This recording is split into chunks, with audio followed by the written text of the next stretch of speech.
Okay चलिए तो शुरू किया जाए। रे ऑप्टिक्स चैप्टर का एक मोस्ट इंपॉर्टेंट टॉपिक, एग्जाम में इसका स्ट्राइक रेट 90% से ज़्यादा है, तो अच्छे से ध्यान दे देना अभी, ताकि क्लास ख़त्म होते होते आपके दिमाग में अपने आप ये थियरी जो है ना वो फिट हो जाए।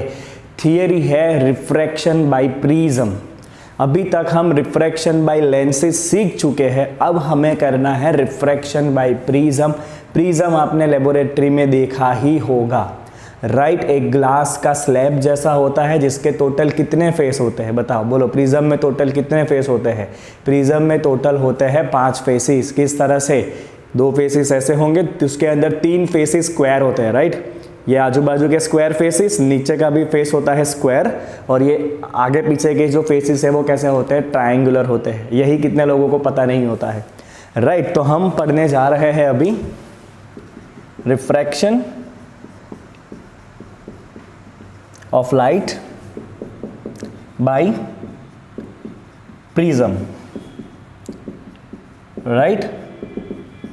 चलिए, तो प्रिज्म अगर आप ड्रॉ करना चाहो ना, तो यहाँ पे नीचे आपका स्क्वायर बेस होता है। मैं जस्ट आपके नॉलेज के लिए बता रहा हूँ, राइट? ओके, फिर यहाँ से आपके आगे और पीछे 2 ट्रायंगुलर फेसेस होंगे। It is like this. ऐसा होता है आपका प्रिज्म देखने में, राइट? पूरा जो है वो ग्लास मटेरियल का बना हुआ होगा। इस तरफ से हम लाइट इंसिडेंट करते हैं और यहाँ से लाइट जो है वो बाहर आता है। Okay fine. तो प्रिज्म के अंदर देखो बच्चों, 2 ट्रायंगुलर फेसिस है, ये ट्रायंगुलर फेसिस आगे पीछे के, और 3 फेसिस रेक्टेंगल है। देखो ये साइड वाला रेक्टेंगल फेस, मैं ब्लू कर रहा हूँ उसको, ये साइड वाला भी रेक्टेंगल फेस, और ये बॉटम वाला भी रेक्टेंगल फेस, राइट? तो ये आपको बहुत ही ज़्यादा बेसिक है जो समझ में आना चाहिए। चलिए बच्चों, हमें प्रिज्म से जुड़े हुई 2 थियरी लानी है। पहला हम लाएंगे प्रिज्म का फॉर्मूला, और दूसरा हम लाएंगे प्रिज्म का रिफ्रैक्टिव इंडेक्स का फॉर्मूला। एग्जाम में दोनों में से एक थियरी आने के चांसेस बहुत ही ज़्यादा है, ठीक है? चलिए, तो सबसे पहले तो मैं लिख देता हूँ prism is made up of glass and it has 3 rectangular faces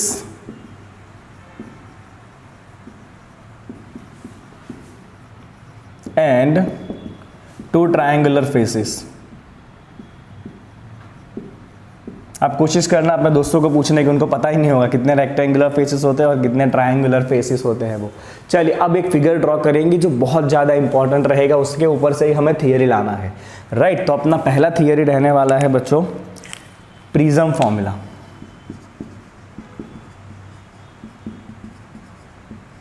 तो प्रिज्म फॉर्मूला में हमें 4 अलग अलग एंगल के बीच का रिलेशन लाना है।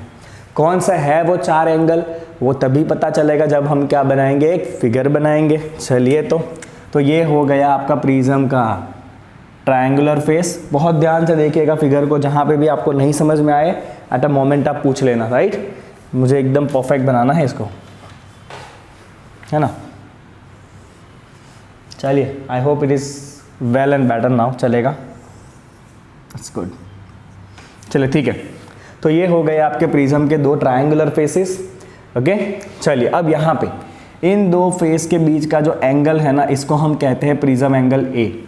क्या कहते हैं इसको? हम प्रिज्म एंगल ए कहते हैं। तो इस तरफ का रेक्टेंगुलर फेस होगा, इस तरफ भी रेक्टेंगुलर फेस होगा। दोनों रेक्टेंगुलर फेस को जिस एंगल के ऊपर रखा गया है, that angle is called as prism angle A, right? तो सबसे पहला आपका एंगल बना, that is A, which is prism angle. A कौन सा एंगल है भाई? ए है आपका प्रिज्म एंगल, ठीक है? चलिए, हम क्या करेंगे, प्रिज्म के एक तरफ से व्हाइट लाइट इंसिडेंट कराएंगे। ये हमने इंसिडेंट करा दिया लाइट को। क्या है भाई? ये आपका लाइट है। चलिए, अब लाइट आपका एयर में से ग्लास में जा रहा है, तो रिफ्रैक्शन होने वाला है, दैट्स फॉर श्योर। चलिए, रिफ्रैक्शन होना है तो let us draw normal to the surface. तो ये आपका सरफेस है, उसको आप नॉर्मल ड्रॉ करो। किया मैंने नॉर्मल ड्रॉ। चलिए, आपका रे जो है ना, वो ओरिजिनली उसका ये डायरेक्शन है, this is the original direction of the रे, है ना? ये उसका ओरिजिनल डायरेक्शन है रे का, समझ लो, ठीक है? बट आपका रे जो है वो रेयर मीडियम में से डेंस मीडियम में जा रहा है, एयर में से ग्लास में जा रहा है, तो वो नॉर्मल की तरफ मुड़ जाएगा। ये रहा नॉर्मल, तो वो नॉर्मल की तरफ मुड़ेगा, तो ये रे मुड़ गया नॉर्मल की तरफ। राइट। तो ये है आपका रिफ्रैक्टेड रे। कौन सा रे है भाई? ये रिफ्रैक्टेड रे है, ओके। और ये आपका जो स्ट्रेट दिख रहा है आपको, चलिए कोई इशू नहीं है। तो ये है आपका रिफ्रैक्टेड रे। तो रिफ्रैक्टेड रे नॉर्मल के साथ जो एंगल बनाएगा उसको हम कहेंगे angle of refraction R1। Let's call it prism ABC, right, okay. चलिए अब क्या हुआ बच्चों, वापस आपका जो रे है ना, ये रे आपका ग्लास में से वापस एयर में जा रहा है, तो वापस उसको मीडियम चेंज करना है, तो वापस उसका रिफ्रैक्शन होने वाला है। तो मैं वापस इस सरफेस के ऊपर पहले नॉर्मल ड्रॉ कर दूंगा, draw the normal to this surface, right. चलिए मैंने वापस नॉर्मल ड्रॉ किया है, दोनों नॉर्मल है तो मैं इसको यहाँ पे n नाम दे देता हूँ। इस both are normal to the surface. चलिए आपका रे जो है ना वो जा इस तरफ रहा है अभी, this is how it is travelling, but क्योंकि वो ऑप्टिकली डेंस में से रेयर में जाने वाला है, डेंस में से कहाँ जा रहा है वो, डेंस में से रेयर में जा रहा है, तो वो नॉर्मल से थोड़ा सा खफा हो जाएगा, नॉर्मल से दूर की तरफ मुड़ेगा। तो नॉर्मल ये रहा आपका, तो ये नॉर्मल से थोड़ा सा दूर चला जाएगा, तो it will goes like this. और इसे हम कहेंगे इमर्जेंट रे। क्या कहेंगे इसे हम? इमर्जेंट रे। इसे हम कहेंगे इंसिडेंट रे, राइट। चलिए बच्चों, तो यहाँ पे एंगल ऑफ इंसिडेंस कहाँ पर है? तो इंसिडेंट रे नॉर्मल के साथ जो एंगल बनाएगा उसे हम कहेंगे angle of incident I, right. तो I is what? Angle of incidence. I क्या है? एंगल ऑफ इंसिडेंस है। I is angle of incidence, ध्यान से देखिएगा, राइट। चलिए ये आपका इमर्जेंट रे है, ये आपका इमर्जेंट रे है, राइट। इमर्जेंट रे नॉर्मल के साथ, ये नॉर्मल है और ये इमर्जेंट रे है। इमर्जेंट रे नॉर्मल के साथ जो एंगल बनाएगा ना, इसे हम कहेंगे एंगल ऑफ इमर्जेंस। क्या कहेंगे इसे? हम E कहेंगे, that is angle of emergence. This is angle of emergence, right. चलिए अभी आप ध्यान से देखिएगा बच्चों, इनिशियली आपका रे ऐसे जा रहा था, इनिशियली आपका रे ऐसे जा रहा था और फाइनली आपका रे ऐसे जा रहा है। तो ओवरऑल रे ने एंगल कितना बदला? तो अगर मैं इमर्जेंट रे को पीछे की तरफ खींचूं ऐसे, right, you should say it, अगर आप इमर्जेंट रे को पीछे की तरफ खींचो तो यू विल फील दैट कि टोटल रास्ता कितना बदला है। देखो पहले रे ऐसे जा रहा है और फाइनल रे ऐसे जा रहा है, तो टोटल इतना रास्ता बदला है रे ने। तो इसे हम कहेंगे एंगल ऑफ डेविएशन। क्या कहेंगे इसे हम? Angle of deviation, delta. तो डेल्टा क्या है आपका? Angle of deviation. टोटल इतने एंगल डेविएट हुआ है, this is angle of deviation, right, okay. तो मुझे बेसिकली इन चार के बीच का रिलेशन लाना है, prism angle, incident angle, emergent angle and angle of deviation. इन चार के बीच का जो रिलेशन बनेगा ना, उस रिलेशन को हम कहते हैं प्रिज्म फॉर्मूला। क्या कहते हैं उसे? हम प्रिज्म फॉर्मूला कहते हैं। चलिए मुझे इतना होप है कि आपको इतना क्लियर हो चुका है फिगर के अंदर। चलिए यहाँ पे आपका एंगल ऑफ रिफ्रैक्शन R1 है, तो इस सरफेस के ऊपर आपका एंगल ऑफ इंसिडेंस, बिकॉज ये आपका इंसिडेंट रे हो जाएगा, अब ये नॉर्मल है, तो यहाँ पे आपका इंसिडेंट एंगल आप R2 नाम दे दो। क्या नाम दे दोगे यहाँ पे आप? R2, ठीक है। और आपके रे के जो पॉइंट है उनको आप नाम दे दो PQRS, PQ, this is R and S, ठीक है। चलिए अब मुझे सिंपल सा काम करना है, मुझे पहले देखना है क्वाड्रिलेटरल। कौन सा क्वाड्रिलेटरल मैं देखूंगा? So I will see the quadrilateral AQNR। Can you see this quadrilateral AQNR? अब इस क्वाड्रिलेटरल के अंदर ये Q वाला एंगल 90 डिग्री है, बिकॉज ये हमने नॉर्मल ड्रॉ किया है ना, तो ये Q एंगल 90 डिग्री है। चलो ये वाला जो एंगल है R वाला, ये वाला ARN, ये भी तो 90 डिग्री है, बिकॉज हमने नॉर्मल ड्रॉ किया है सरफेस पे, तो ये दोनों एंगल 90-90 है, राइट। तो बाकी बचे दो एंगल का सम कितना होगा? 180 डिग्री, क्योंकि चारों एंगल का सम कितना होता है? 360 डिग्री। उसमें से ये 90 निकाल दो, ये 90 निकाल दो, तो बाकी बचे दो एंगल का सम कितना होगा? 180 डिग्री। वैसे भी आपको पता ही होगा क्वाड्रिलेटरल में सामने सामने के दो एंगल का सम जो है वो ऑलवेज 180 ही होता है। कितना होता है? वो ऑलवेज 180 है। बेसिक मैथ्स 8-9 स्टैंडर्ड का मे भी आपको याद होगा, ठीक है। तो मैं लिखूंगा सबसे पहला मेरा स्टेप, दैट इज इन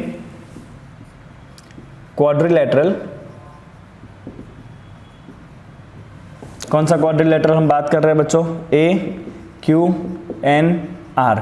इसके अंदर आपका एंगल Q 90 डिग्री है बिकॉज वो राइट एंगल है, ये वाला Q वाला एंगल इसके अंदर, हाँ ए क्यू एन राइट एंगल है एंड ए आर एन भी राइट एंगल है। R भी कितना है? 90 डिग्री है। Q एंड R दोनों 90 डिग्री है, तो बाकी जो दो एंगल आपके बचते हैं that is angle A plus ये angle that is angle Q and R। Angle Q and R इन दोनों का सम कितना रहेगा? 180 डिग्री रहना चाहिए, है ना, क्योंकि चारों को मिला के 360 होता है। ये दोनों 90 निकाल दो तो बाकी बच्चे का सम कितना होगा? 180 डिग्री होगा। तो ये हो गया मेरा पहला स्टेटमेंट कि ये जो ए एंगल है वो और ये सामने वाला एंगल, इन दोनों का सम जो है वो 180 होना चाहिए। ये मेरा हो गया फर्स्ट स्टेटमेंट। अब मैं बात करूंगा बच्चों about the triangle, right, which triangle? So I will take this triangle Q and R। Okay, तो मैं लिखूंगा यहाँ पे कि in triangle Q and R, ठीक है, ट्राइंगल Q एंड R, ठीक है। तो मैं जैसे देख पा रहा हूँ ये ट्राइंगल ना Q एंड R, ये ट्राइंगल, उसका एक एंगल R1 है, इतने ट्राइंगल की बात कर रहे हैं हम। एक एंगल R1 है, एक एंगल R2 है और एक एंगल ये N है। और ट्राइंगल में तीनों का सम कितना होता है? 180 होता है। तो मैं यहाँ पे छोटा सा एक ट्राइंगल बना देता हूँ आपके लिए। This is Q and R, ये एंगल R1 है, ये एंगल R2 है, राइट। तो तीनों एंगल का sum that is R1 R2 and third angle है Q एंड R। तो ट्राइंगल में तो तीनों का सम कितना होता है बच्चों? 180 डिग्री होता है। Give it name as 2। Okay, अब यहाँ पे भी इन तीनों का सम 180 है, यहाँ पे इन दोनों का सम 180 है। अगर आप कंपेयर करो तो so I can write here from 1 and 2, from 1 and 2। देखो आप सिंपली कंपेयर करो, यहाँ पे Q एन R है, यहाँ भी Q एन R है, यहाँ पे 180 है, यहाँ पे भी 180 है। तो यहाँ पे जो A है उसका काम यहाँ पे कौन कर रहा है? R1 प्लस R2, है कि नहीं? यहाँ पे जो A काम कर रहा है वो काम यहाँ कर रहा है R1 प्लस R2। तो मेरे पास एक सिंपल फॉर्मूला हो गया कि prism angle A is equal to R1 plus R2। ये मेरे लिए इंपॉर्टेंट है, मैं आगे इसको यूज करने वाला हूँ। That is the very first step, A is equal to R1 plus R2। इसको हम यूज करेंगे आगे जाके। Let's give it 3, right. A is equal to R1 plus R2। चलिए बच्चों अब ध्यान से देखिएगा। ओके, अब आपका ये जो डेविएशन एंगल है delta, if you see it clearly, अगर आप अच्छे से इसको देखो, let me give it name some PQRS आ चुका है ना, let me give it name as T।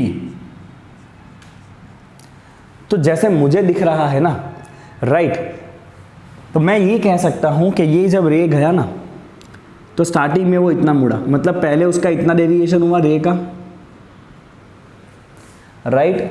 और फिर इस सरफेस से जब वो आगे गया तो जाना उसको ऐसे था सीधा, बट वो थोड़ा मुड़ा, तो दूसरी बार उसका इतना डेविएशन हुआ और सामने देखो तो एंगल ये सेम होगा।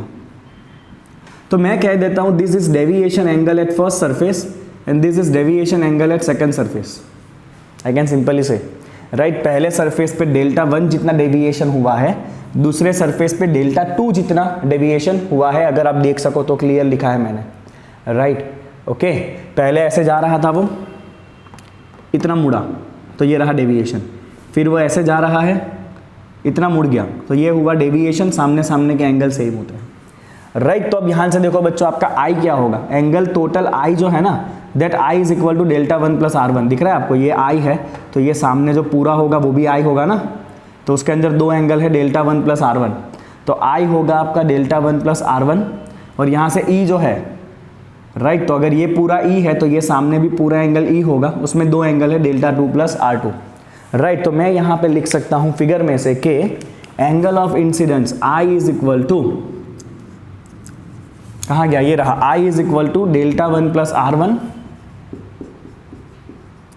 And E is equal to delta 2 plus R2।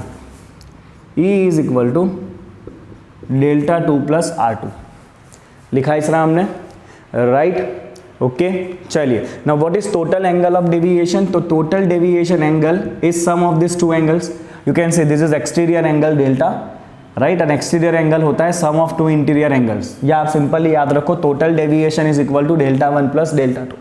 तो हम यहाँ पे लिखेंगे कि total deviation delta is equal to delta 1 plus delta 2। Total angle of deviation जो है वो है delta 1 plus delta 2, right, that's the total angle of deviation, ठीक है ना। चलिए आओ, नाउ आई कैन राइट, मैं यहां से लिखूंगा डेल्टा 1 की जगह पे i minus R1 plus delta 2 की जगह पे मैं यहां से लिखूंगा e माइनस R2। सिंपल है, राइट, यहां से हमने डेल्टा 1 लिखा i माइनस R1, यहां से डेल्टा 2 लिखा e माइनस R2, तो टोटल एंगल हो गया आपका i minus R1 plus e minus R2। चलिए अब आप बहुत ही पास हो प्रिज्म का फॉर्मूला डिराइव करने के, that delta is equal to i और e को साथ में रखो, इन दोनों में से माइनस निकालो, ये हो गया आपका R1 प्लस R2, ठीक है ना, सिंपल है एकदम, मैंने इन दोनों में से माइनस साइन बाहर निकाला है, ठीक है ना। चलिए अब यहाँ पे लिखते हैं आगे थोड़ा सा, तो you can write delta is equal to i plus e minus, you have R1 plus R2, here it is R1 plus R2 is equal to prism angle A। ये R1 प्लस R2 क्या है भाई, prism angle A है, तो instead of R1 plus R2 you can right prism angle A, ठीक है। क्या use किया हमने, फ्रॉम 3, तो आपका फॉर्मूला हो गया बच्चों delta plus A is equal to I plus E and this is called as prism formula. क्या कहते हैं इसको, हम कहते हैं prism formula. This is called as prism formula, जो प्रिज्म के 4 एंगल को रिलेट करता है, incident angle, emergent angle, deviation angle and prism angle. वापस कौन से 4 एंगल है, incident angle, emergent angle, prism angle and deviation angle. इन चारों को रिलेट करने वाले इस फॉर्मूला को हम कहते हैं प्रिज्म फॉर्मूला, राइट। सिंपल सा डेरिवेशन है, पहले आपको फिगर एकदम क्लियर होना चाहिए, राइट। फिगर अगर क्लियर है तो आपको फिर एक क्वाड्रिलेटरल लेना है, राइट, उसमें से आपको ये स्टेटमेंट मिलेगा, फिर आपको ये ट्रायंगल लेना है, उसमें से आपको ये स्टेटमेंट मिलेगा। दोनों को जैसे ही कंपेयर करोगे आपको फर्स्ट मिल जाएगा a equal to R1 plus R2। फिर इस तरफ के फेस पे ध्यान दो, i होगा आपका R1 प्लस डेल्टा 1, इस तरफ के फेस पे ध्यान दो, e होगा आपका R2 plus delta 2, right, okay, ये रहा। और टोटल डेविएशन कितना होगा, टोटल डेविएशन होगा delta 1 plus delta 2। Total deviation is delta 1 plus delta 2। Delta 1 यहाँ से लिखो i माइनस R1, डेल्टा 2 यहाँ से रखो e minus R2 and simplify करो, R1 प्लस R2 की जगह हम रखेंगे प्रिज्म एंगल A। तो ये हो गया आपका बच्चों प्रिज्म का formula and I hope it is very clear in your mind, right. चलिए आपको अच्छे से इसका स्क्रीनशॉट खींच लेना है, फिर हम जाएंगे प्रिज्म का रिफ्रैक्टिव इंडेक्स किस तरह से लाना है वो। चलिए फटाफट करिए, तो चलिए आ जाइए, इससे जुड़ा हुआ दूसरा एक थियरी करेंगे, रिफ्रैक्टिव इंडेक्स ऑफ प्रिज्म। चलिए टाइटल देंगे, दे दो आप भी टाइटल साथ में, refractive index of prism. Experimental method है, हाँ, ये you can do it by experiment. अभी तक हम 2 इंपॉर्टेंट रिजल्ट जो डिराइव कर चुके हैं वो लिख देंगे। हमने जो 2 रिजल्ट डिराइव किए उसमें एक रिजल्ट हमने ये लिखा था, a equal to R1 plus R2, right. ये एक रिजल्ट हमने यहाँ बनाया था इस जगह पे, और दूसरा रिजल्ट हमने प्रिज्म फॉर्मूला बनाया था, that is I plus E is equal to a plus delta, let's give it name as 1 and 2।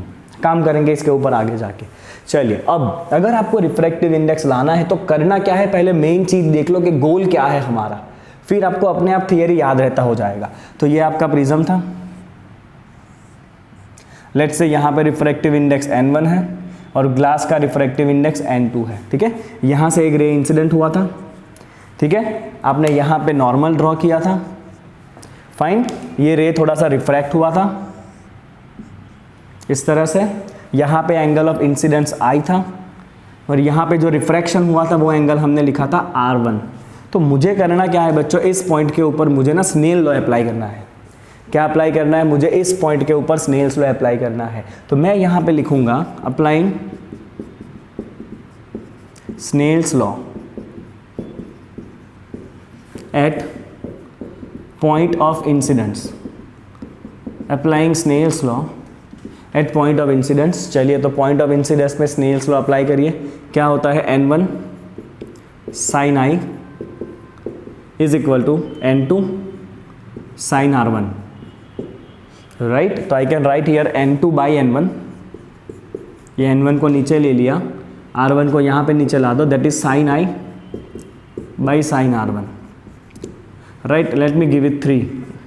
And this n21 is called as refractive index of glass with respect to medium, that is air, है ना. n21 को हम क्या कहते हैं, n2 by n1, that is refractive index of glass with respect to air, और जो भी मीडिया है आजू बाजू में उसके रिस्पेक्ट में. Right.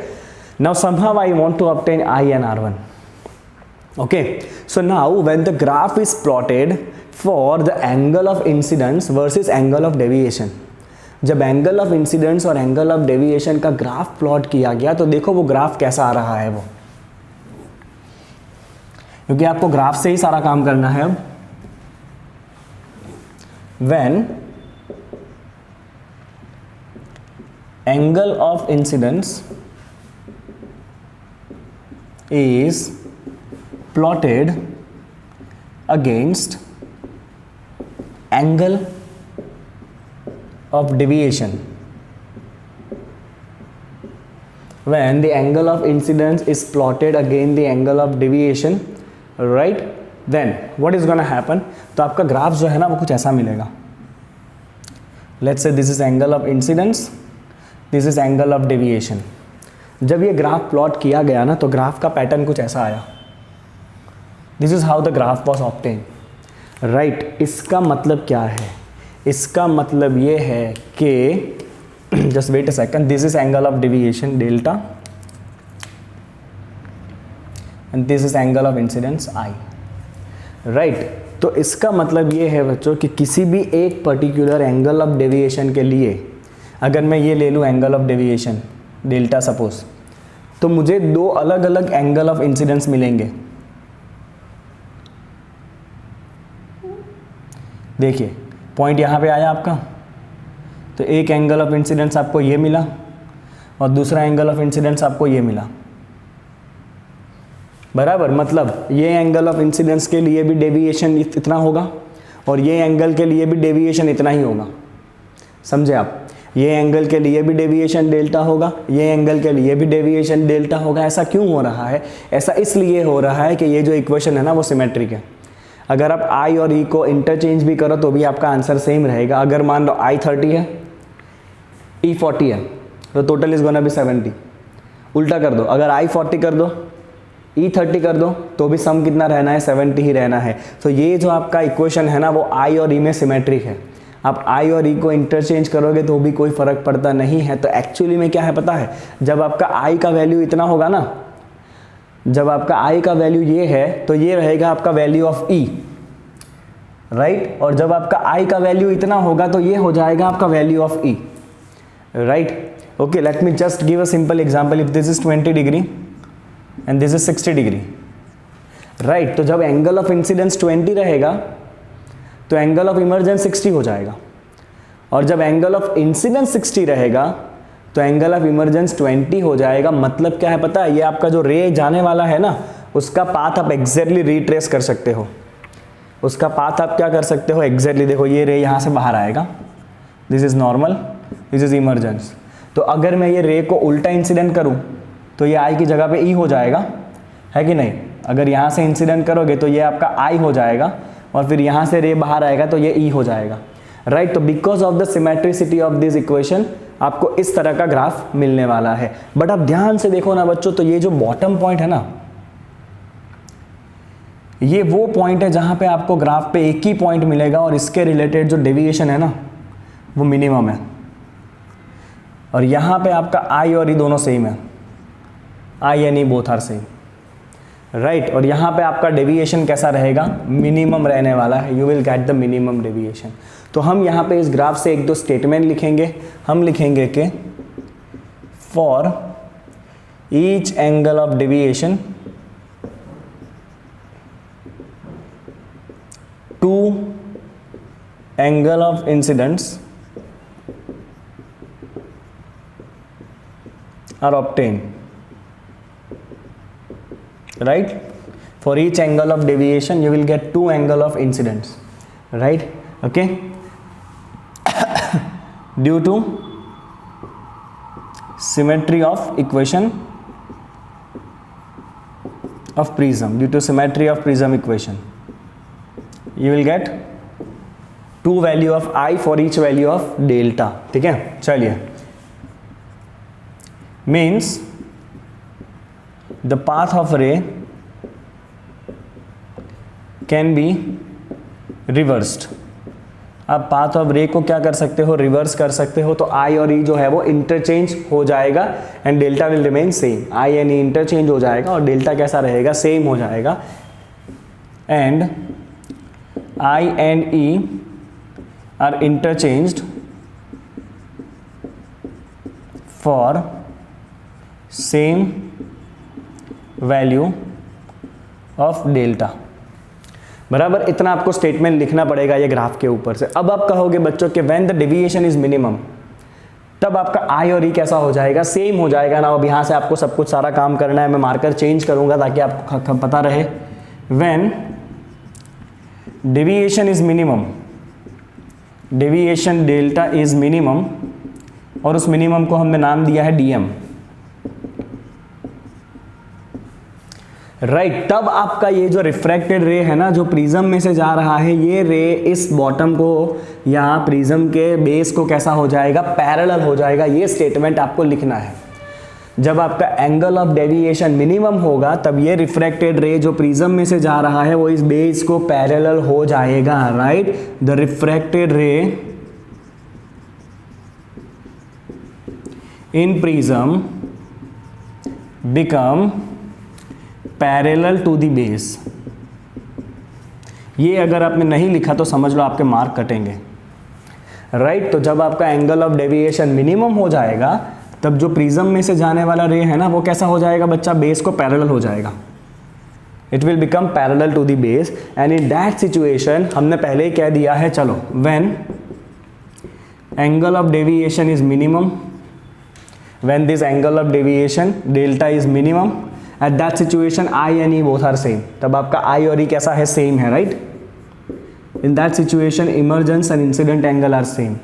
And also you can get from the geometry R1 R2 both are also same, which you can take R only. Right, यहाँ पे आपके एंगल थे R1 and R2, ये दोनों भी कैसे हो जाएंगे, सेम हो जाएंगे. that you can take R. Right, चलिए अब इसके ऊपर से आपको सिंपल काम करना है. तो एक आपका ये था A equal to R1 plus R2. Right, तो I will write here A equal to R1 plus R2. अब R1 R2 दोनों तो सेम है कि नहीं. राइट, तो मैं R2 की जगह भी R1 लिख दूंगा, दैट इज 2R1. राइट, तो मुझे मिल गया R1 A/2. क्यों किया मैंने पता है, बिकॉज मुझे ये चाहिए था, R1 चाहिए और I चाहिए. मुझे रिफ्रैक्टिव इंडेक्स के लिए I और R1 चाहिए. अब मैंने R1 ला दिया A/2. कहाँ से लाया, इधर से लाया. और मैंने प्रूव किया कि R1 R2 सेम रहेगा. कब, when the angle of deviation is minimum. चलिए अब दूसरा आपका I लाना बाकी है. I के लिए हम इसको यूज़ करेंगे. ठीक है, चलो. तो प्रिज्म फॉर्मूला कहता है आपको, कितना स्पेस है, okay we have enough space. Prism formula कहता है कि I plus E is A plus delta. ये आपका प्रिज्म का फॉर्मूला है. चलो, अब आप अगर डेल्टा की जगह डेल्टा M लिखो, मिनिमम डेविएशन है ना. आप अगर डेल्टा की जगह पे लिखो DM, प्रिज्म एंगल रहेगा A. ओके, तो जब डेल्टा आपका DM जितना होगा तब I और E दोनों सेम हो जाता है कि नहीं. तो मैं E की जगह भी I लिख दूंगा. तो ये हो गया मेरा 2I is A plus DM. 2I is equal to A plus DM. तो मुझे I भी मिल गया A प्लस DM/2. I मिल गया मुझे भाई A प्लस DM/2. कितना मिल गया मुझे, I A प्लस DM/2. अब तो काम हो चुका है. आपको I और R1 का वैल्यू रख देना है यहाँ पे. And this is how you can get the refractive index of the prism. ठीक है, चलो, तो मुझे थोड़ी सी स्पेस यहाँ पे मैं लिख देता हूँ. Final step. हाँ, ओके, तो I can write N21 is equal to sine I. चलो, I की जगह क्या रखोगे, A/2 divide by sine R1 की जगह क्या रखोगे, सॉरी, डिवाइड बाई, एक मिनट, ऊपर साइन I है, ऊपर साइन I है. I का वैल्यू ये रहा A प्लस DM/2. राइट, और नीचे है आपका R1 की जगह रखोगे A/2. तो this is how you can obtain the refractive index of the prism experimentally, because A तो प्रिज्म एंगल है, प्रिज्म एंगल आपको ऑलरेडी पता होगा कितना होगा वो, और डीएम जो है वो आप एक्सपेरिमेंटली फाइंड कर सकते हो. So with the experiment you can obtain the refractive index of the prism material. Right, okay, important theory है. ठीक है, अगर आपको ये थियरी याद रखना है तो पहले आपको जो दो इंपॉर्टेंट स्टेटमेंट आपको पता होने चाहिए, फिर आपको फिगर बनाना है. राइट, फिर आपको इस पॉइंट के ऊपर स्नेल्स लॉ अप्लाई करना है, that is n1 sin i is n2 sin r1. तो यहाँ से n2 बाई n1 मिल जाएगा sin i by sin r1. अब सवाल ये है i और r1 लाए कहाँ से, मिल जाएगा. तो हम क्या करेंगे, ग्राफ प्लॉट करेंगे. Graph is going to be angle of deviation versus angle of incidence, and you will see this kind of the pattern. मतलब हर एक एंगल ऑफ डेविएशन के लिए आपको दो एंगल ऑफ इंसिडेंस मिलेंगे. इसका मतलब ये है कि अगर एंगल ऑफ इंसिडेंस इतना होगा तो डेविएशन इतने पे जाएगा, और अगर आपका एंगल ऑफ इंसिडेंस इतना होगा तो डेविएशन ये हो जाएगा. मतलब आप प्रिज्म में से जो लाइट जा रही है उसके रास्ते को रिट्रेस कर सकते हो. Right, okay. पर जब आपका एंगल ऑफ डेविएशन मिनिमम हो जाएगा तब आपको ग्राफ के ऊपर एक ही पॉइंट मिलने वाला है. मिनिमम डेविएशन के लिए आपको ग्राफ के ऊपर एक ही पॉइंट मिलेगा, और इस पॉइंट के लिए आई और ई दोनों कैसा रहेगा, सेम रहेगा. राइट, आपको यहीं से सारा काम करना है कि व्हेन डेल्टा, एक पॉइंट लिखना है आपको कि when angle of deviation is minimum, तब ये रिफ्रैक्टेड रे बेस को कैसा हो जाएगा, पैरेलल हो जाएगा. ठीक है, चलिए. अब अगर डेल्टा का वैल्यू मिनिमम हुआ तो आई का वैल्यू ई जितना होगा, एंड R1 R2 दोनों वैल्यू सेम रहेंगे. ठीक है, तो पहले आप ये यूज़ करो, A equal to R1 plus R2. तो यहाँ से आपको R1 का वैल्यू मिल जाएगा A/2. फिर आप इसको यूज़ करो. राइट, इसमें आप E की जगह I लिखो, डेल्टा की जगह डेल्टा M लिखो, सिंप्लीफाई करो, आपको I का वैल्यू मिलेगा A प्लस dm/2.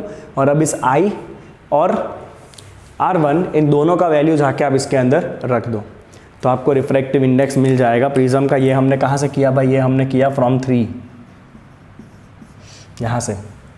ठीक है, this is how you can obtain refractive index of the prism. ठीक है, चलिए फटाफट इसको स्क्रीनशॉट करेंगे. होमवर्क में 3 बार कम से कम लिखना रहेगा सबको. चलिए, तो हमने जो फॉर्मूला भी डिराइव किया प्रिज्म एंगल का, n21 is equal to sine a plus dm/2 divide by sine a/2. Right, मुझे याद रह चुका है तो आपको भी याद रहना चाहिए. ये 3 फॉर्मूला हमने डिराइव किए प्रिज्म के लिए. अब कई बार ये होता है कि प्रिज्म बहुत ही थीन रहता है, मतलब प्रिज्म का ये जो एंगल होता है ना, अगर बहुत ही कम रहा तो फिर डेविएशन इतना ज़्यादा होता नहीं है, बिकॉज लाइट को ज़्यादा रास्ता ही नहीं काटना है. राइट, तो we can write here for thin prism when the A is small, you can indicate it like this. This is thin prism, जहाँ पे आप देखो प्रिज्म एंगल कितना छोटा है. Right, so in that kind of the cases when the angle of A is very small, the deviation is also very small. Right, तो जो thin prism होते हैं उसके लिए प्रिज्म एंगल छोटा रहेगा, साथ में एंगल ऑफ डेविएशन भी कम रहेगा.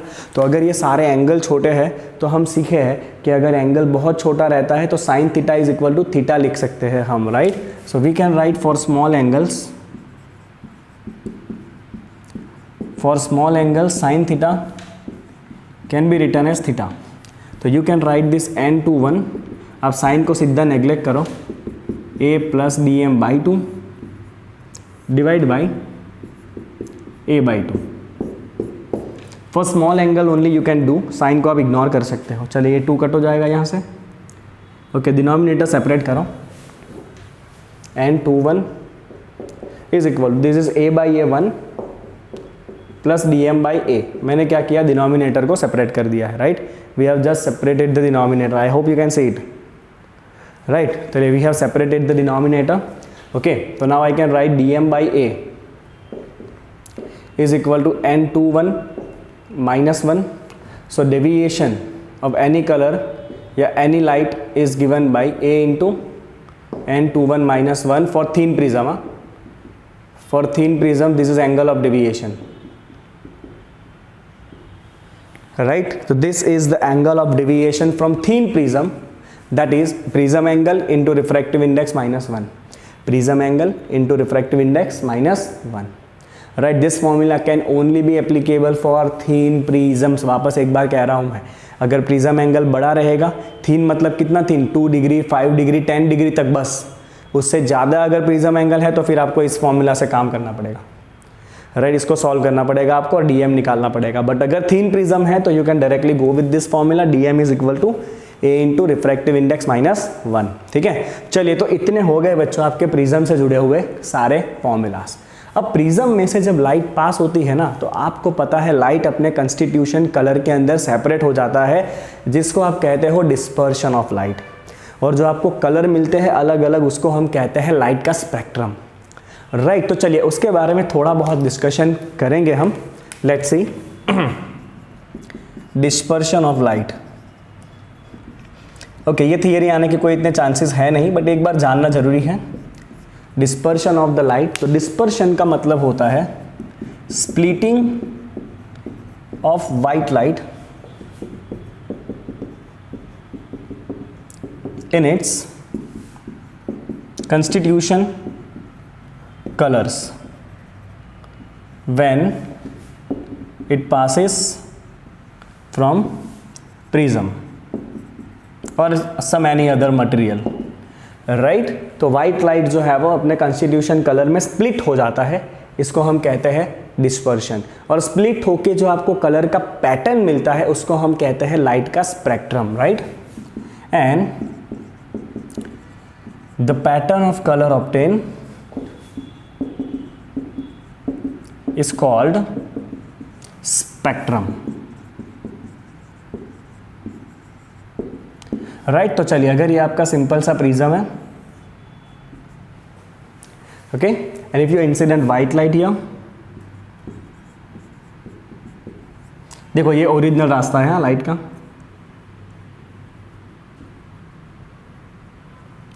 बट जैसे ही वाइट लाइट प्रिज्म के अंदर जाएगी तो वाइट लाइट में जो कंस्टिट्यूशन कलर होते हैं ना, विबग्योर, ये सारे कलर का रिफ्रैक्टिव इंडेक्स अलग अलग होता है. राइट, क्योंकि आपने एक बेसिक फॉर्मूला पढ़ा होगा बच्चों रिफ्रैक्टिव इंडेक्स का, कि refractive index is equal to C by V, और ये वेलोसिटी होता है lambda into F. Okay, and refractive index आपका अल्टीमेटली हो गया इन्वर्सली प्रोपोर्शनल टू लैम्बडा. बराबर. अब आपको पता होगा बच्चों जो वायलेट कलर है ना उसका वेवलेंथ सबसे कम रहता है, तो वायलेट कलर का रिफ्रैक्टिव इंडेक्स सबसे ज़्यादा हो जाएगा because they are inversely proportional. तो if you talk about the violet colour and red colour, तो वायलेट कलर का जो वेवलेंथ है वो सबसे कम रहता है. तो refractive index for violet and refractive index of red अगर आप कंपेयर करोगे तो वायलेट का रिफ्रैक्टिव इंडेक्स सबसे ज़्यादा हो जाएगा, मतलब वायलेट कलर सबसे ज़्यादा बैंड होगा और सबसे नीचे से निकलेगा violet colour. Right, and on comparison with this जो रेड कलर रहेगा, भाई ये रेड नहीं है ग्रीन है बट रेड समझ लो, रेड कलर जो है उसका रिफ्रैक्टिव इंडेक्स सबसे कम रहता है तो वो ज़्यादा डिवीट नहीं होता. And you will get the colors here and you know the pattern of color also, that is VIBGYOR. क्या है भाई ये, GYOR. you will get the VIBGYOR, जहाँ पे रेड सबसे ऊपर रहता है, वायलेट सबसे नीचे रहता है. रीज़न ये रहा, मैंने आपके सामने लिखा हुआ है. राइट, तो आप लिख सकते हो यहाँ पे कि चलो रीज़न क्या है इसका, तो रीज़न है refractive index of glass are different for different color due to difference in wavelength, due to difference in wavelength. Right, okay, आप ऐसा भी कह सकते हो कि वायलेट कलर सबसे धीरे धीरे ट्रैवल करता है, इसीलिए वायलेट बहुत ज़्यादा मुड़ जाएगा. रेड फटाफट ट्रैवल करता है तो रेड ज़्यादा मुड़ेगा नहीं, सटासटी निकल लेगा. राइट, तो you can also write violet travel slowest, hence bend the most, vice versa for red, कि रेड बहुत फटाफट आगे जाएगा ना, तो इसके लिए रेड कलर जो है वो ज़्यादा मुड़ेगा नहीं. राइट अब कुछ साइंटिस्ट ऐसा कह रहे थे कि भाई प्रिज्म जो है ना उसके पास खुद का एक ऐसा जादुई कैपेसिटी है कलर को प्रोड्यूस करने का, राइट और कुछ ऐसा आर्ग्यूमेंट कह रहे थे कि भाई प्रिज्म का तो खाली इतना ही काम है कलर को सेपरेट करने का, सारे कलर पहले से वाइट लाइट में होते ही है। तो न्यूटन ने ना ये कॉन्फ्लिक्ट को सॉल्व किया। न्यूटन ने क्या किया पता है, एक प्रिज्म लिया ऐसे, उसको पैरेलल दूसरा प्रिज्म ऐसे उल्टा अरेंज कर दिया, बराबर इस तरह से उसने प्रिज्म अरेंज कर दिया दूसरा उल्टा करके, ठीक है। नाउ उसने यहाँ से वाइट लाइट इंसिडेंट किया तो डेफिनेटली वाइट लाइट जो है वो कंस्टिट्यूट कलर में सेपरेट हो जाएगा, राइट। अब दूसरा प्रिज्म क्योंकि उल्टा रखा गया है तो वो क्या करेगा, वापस कलर्स को रिकम्बाइन करेगा।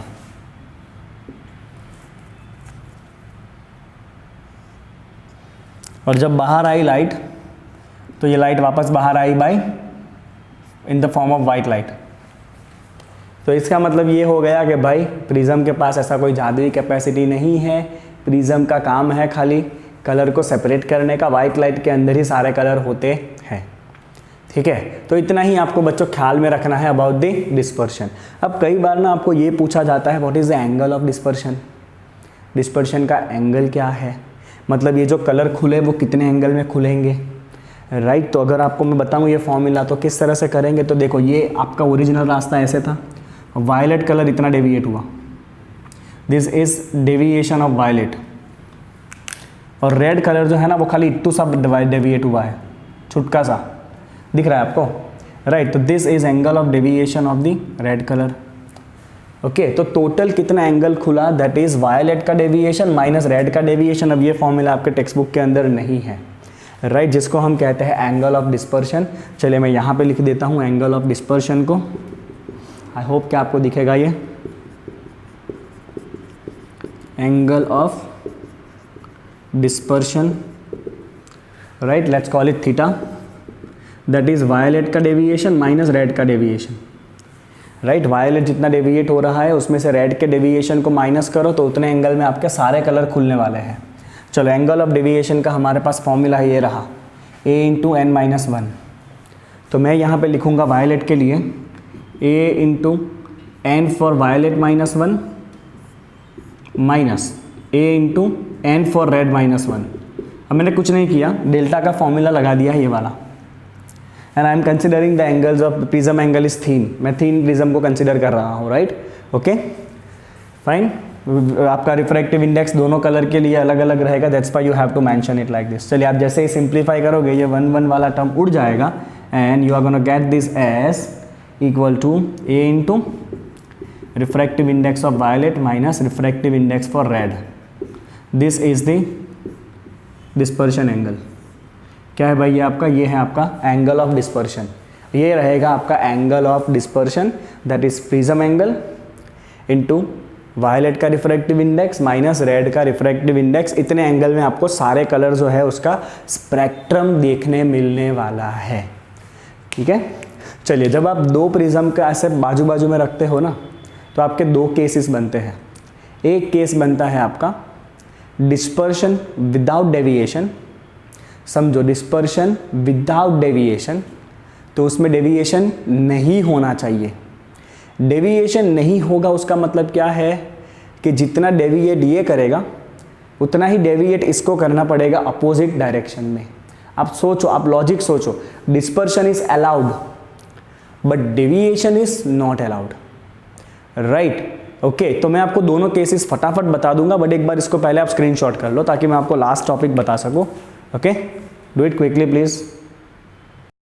तो जो मैं आपको बता रहा था, आपके पास दो प्रिज्म है ऐसे। चलिए पहले प्रिज्म का जो प्रिज्म एंगल है, let's say this is A1, दूसरे का प्रिज्म एंगल है A2, राइट, दोनों अलग अलग प्रिज्म है, एंगल उसके अलग अलग है दोनों के।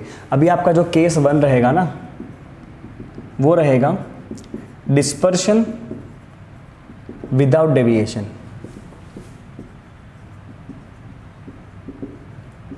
डिस्पर्शन विदाउट डेविएशन मतलब क्या है? डिस्पर्शन मतलब यहां से जब लाइट बाहर आएगी ना तो डिस्पर्शन अलाउड है, भले लाइट सेपरेट हो जाए कलर में, that is okay, light separate होगी तो चलेगा, बट डेविएशन नहीं होना चाहिए। मतलब लाइट जो है ना वो उसी रास्ते में पैरेलल निकलनी चाहिए, angle of deviation should be 0, light बिल्कुल भी डेविएट नहीं होनी चाहिए, राइट मतलब इंसिडेंट रे और ये इमर्जेंट रे पैरेलल निकलने चाहिए, ओके। तो आप इस पे ध्यान दो ना, विदाउट डेविएशन, तो टोटल डेविएशन इज 0। तो पहले ये प्रिज्म डेविएट करेगा Δ1, फिर ये प्रिज्म डेविएट करेगा Δ2, दोनों को मिला के टोटल डेविएशन 0 रहना चाहिए। प्रिज्म का डेल्टा का फॉर्मूला ये रहा, this D is delta, right, that is पहले प्रिज्म का A1 N21 -1, राइट, ओके। ये पहले प्रिज्म के लिए है, तो late me call it N1, मैं इसको N1 नाम दे देता हूँ, राइट, प्लस दूसरे प्रिज्म का angle A2, call it N2 -1, that should be equal to 0। अब आप इसको सॉल्व करो बच्चों, आपका आंसर आ जाएगा। आपको या तो दोनों में से एक का एंगल पूछा होगा, या तो फिर दोनों में से एक का रिफ्रैक्टिव इंडेक्स पूछा होगा, जो आप यहाँ से सॉल्व करके निकाल सकते हो। समझ गए आप कंडीशन क्या है, वो इजी है एकदम, राइट। अब उसी तरह से होता है बच्चों डेविएशन विदाउट डिस्पर्शन।